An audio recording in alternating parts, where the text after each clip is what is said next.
जय सदाशिव। शिव की कृपा चैनल में आपका हार्दिक स्वागत है।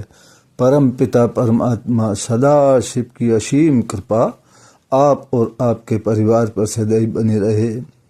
तो इसी प्रार्थना के साथ आज हम संत शिरोमणि संत गुरु रविदास जी की जो कठौती थी, जिसमें जल रहा करता था और वो उसी में चमड़ा भी भिगोया करते थे, तो वो जल इतना चमत्कारी क्यों था, इसके बारे में कुछ चर्चा करेंगे।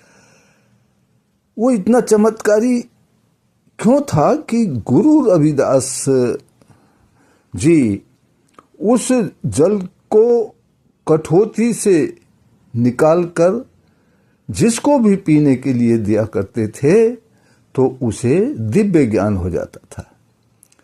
तो इस बात को आज जानेंगे। तो एक बार की बात है कि गुरु गोरखनाथ जी संत कबीर के कहने पर संत गुरु रविदास जी से मिलने के लिए गए। अब गुरु गोरखनाथ भी चमत्कारी सिद्ध महात्मा थे, अनेक चमत्कार किया करते थे। उनके चमत्कारों के बारे में भी संत गुरु रविदास जी जाना करते थे और जानते थे। तो संत गुरु रविदास जी समझ गए कि गोरखनाथ भी उनके चमत्कारों को देखने के लिए आए हैं। तो गुरु रविदास जी ने कठौती में हाथ डालकर हाथ से जल निकालकर गोरखनाथ के खप्पर में डाल दिया और उन्हें पीने के लिए दे दिया। जैसा कि हमारे यहाँ कोई आता है तो उसे स्वागत में सबसे पहले जल पीने को दिया जाता है।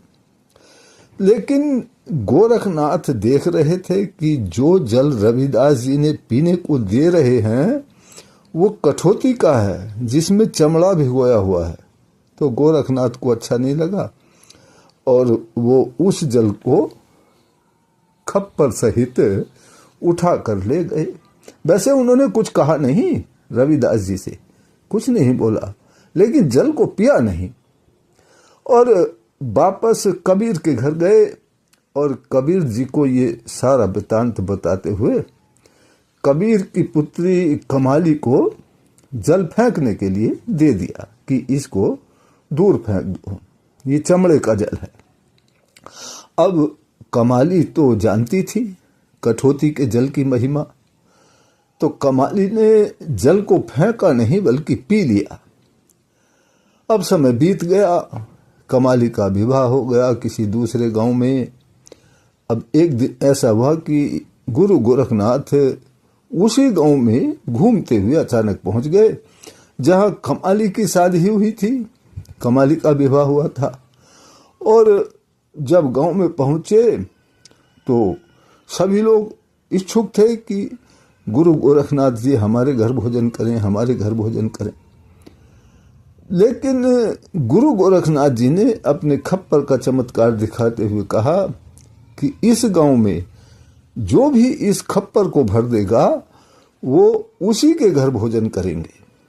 अब गांव के लोग जो भी खप्पर में डालते सब गायब हो जाता।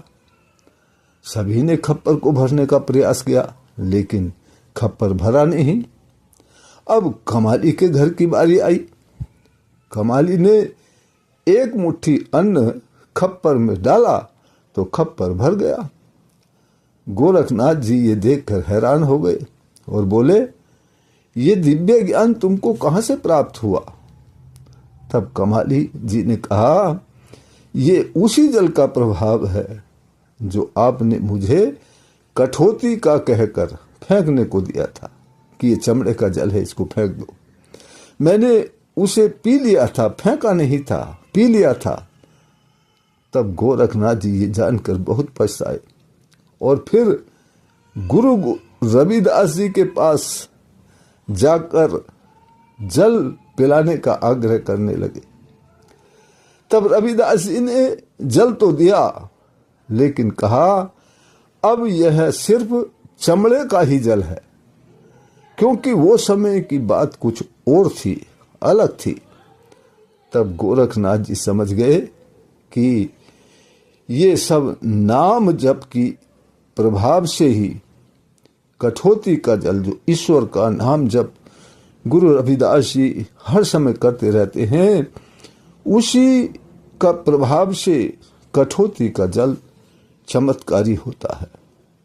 जब रविदास निरंतर ईश्वर का नाम जप करते थे और जब भी कठौती में हाथ डालकर जल का इस्तेमाल किया करते थे, दूसरों को पीने के लिए दिया करते थे या कहीं और इस्तेमाल करते थे, तो वो जल हाथ के द्वारा चमत्कारी हो जाया करता था।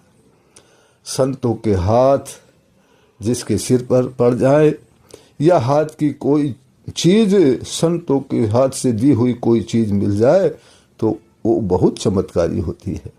तो परम पिता परमात्मा सदा शिव की असीम कृपा हम सभी पर बनी रहे, इसी प्रार्थना के साथ फिर मिलते हैं अगली वीडियो में। तब तक के लिए जय सदाशिव।